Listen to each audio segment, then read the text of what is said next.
10 ఏళ్ల పాలనలో రాష్ట్రాన్ని అడ్డంగా దోచుకుతిన్న KCR and co. Kaleshwaram project పేరుతో 1,00,000 కోట్లు దోచేసిన గులాబీ పార్టీ.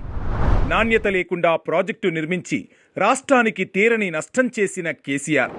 ప్రాజెక్టు నిర్మించిన కొన్నాళ్లకే 5 మీటర్ల మేర కుంగిపోయిన మేడిగడ్డ బ్యారేజ్. మేడిగడ్డ బ్యారేజ్ మరమ్మతులకు 1,700 కోట్లు అవుతోందని అంచనా వేసిన అధికారులు 11 గేట్లతో సహా 7వ బ్లాక్ మొత్తం తొలగిస్తేనే మరమ్మతులు సాధ్యమని తేల్చిన నిపుణులు. 7వ బ్లాక్ను తొలగించాలంటే నీటి డైవర్షన్కు మరో కాపర్ డ్యాం నిర్మించాలని చెప్పిన ఇంజనీర్లు 1,00,000 కోట్లు దోచుకుని 3 ఏళ్లు కూడా నిలబడని ప్రాజెక్టు కట్టిన బీఆర్ఎస్. 10 ఏళ్ల అడ్డగోలు పాలనతో తెలంగాణను అప్పుల కుప్పగా మార్చిన కేసీఆర్ అండ్ కో.